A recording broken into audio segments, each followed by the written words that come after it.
Peter Walsh is the member for the Murray Plains in Northern Victoria in the State Parliament, but he's also the leader of the Nationals in Victoria and the deputy leader of the opposition in coalition with the Liberal Party. He spoke with me earlier this morning about the state budget that was handed down in Victoria on Thursday afternoon. Peter Walsh from the Nationals in Victoria, what's your reaction to the state budget? My reaction to the state budget is that Victorians will be taxed more and will actually get less, and particularly for regional Victoria, that there's cuts to the trade budget, which is just so important in finding new markets for our agricultural products, particularly with the challenges in China at the moment. There's cuts to the regional development budget, which is more than halved. There's cuts to the Department of Agriculture. The key things that are needed to help drive our economy, produce the food and fibre that we enjoy here in Victoria, but we also export to the world.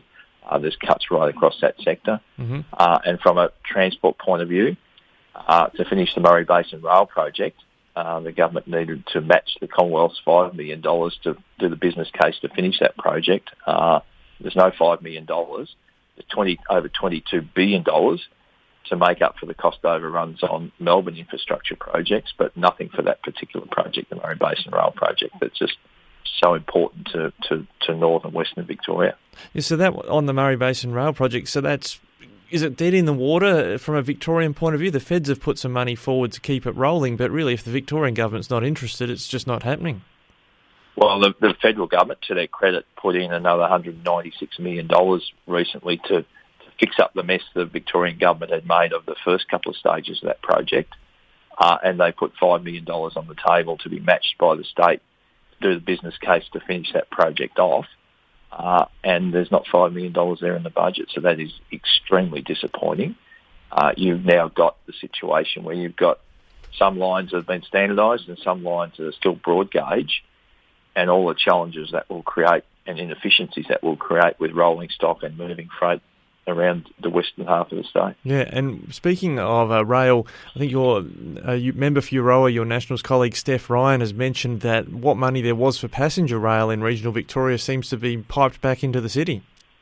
Well, there's been some skullduggery in the budget where money that had originally been announced for regional rail projects has now been moved back to the city to make up for those cost overruns I just spoke about. It is hard for people to comprehend what billions of dollars can buy, but $22 billion is $22,000 million. And that's the cost overruns on the projects, not just the cost of the projects.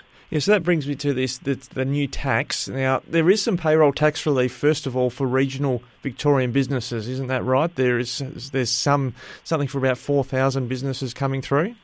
No, there is, but there is now this new tax on jobs to fund the mental health initiative. Mental health is absolutely an important part of the state service delivery and should be funded out of the state budget. Shouldn't need to be funded by a special levy, and should not be funded on a levy on jobs. Isn't it effectively now a new payroll tax on big businesses in Victoria? I mean, they're businesses with a national payroll of, I think, 10 million per annum. So it's kind of now they've added another layer of payroll tax on those businesses. This is most definitely a new payroll tax on jobs, which is just the wrong signal. If you look at the unemployment figures, Victoria is trailing the national average, and this is just another disincentive for people to employ staff in Victoria. And I noticed late yesterday there was something picked up in the budget papers that all of this is predicated on there not being another outbreak in Victoria. If things go sideways again and you go back towards lockdown, then this budget, it's going to look even worse in the red. What the people of Victoria, I believe, expect from their state government is a plan for the future post-COVID. This budget does not give a plan. Just increasing taxes on everyone is not a plan to get the state going again post-COVID. Yeah, and then there's a $700 million, I think, for rural mental health in the regions. That's part of something like a $4 billion spend overall. And there's a mention that it'll help to upgrade facilities, I think, in Swan Hill and Horsham. Is that going to be enough in the regions, or is there more needed? What's needed in the regions is actually mental health beds. At the moment, if a family has a family member who has severe mental health issues and needs to be hospitalised, they effectively have to go to Melbourne to get a mental health bed. And if someone's having mental health issues, they're far better off being treated closer to home where they have the support of their family and they don't have to travel. So there is no money in the budget that I can find for new mental health beds in regional Victoria. So it's mostly services, as they would call it, sort of counselling and support services and that sort of thing, but not actual beds for people to stay in their community. That's exactly right. Yeah. Just lastly, the Victorian government say about their budget when it comes to regions that they're spending $3.7 billion in regional Victoria, which makes a total of $26 billion over the last 6 years. Is that not enough for what the regions have been needing under the Andrews government?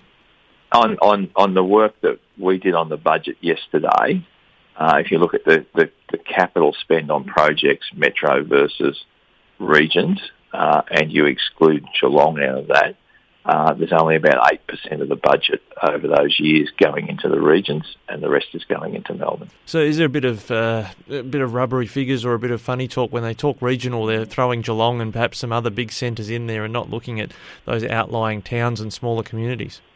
Well, regional Victoria is all of Victoria, in my view. It's not just a few of the major regional cities, and that's where the Andrews Labor government, I think, loses sight of what makes up regional Victoria.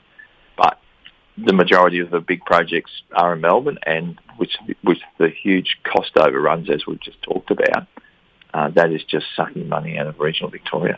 Well, Peter Walsh, Leader of the Nationals, thanks for catching up with us the day after the budget's come out. We appreciate your analysis.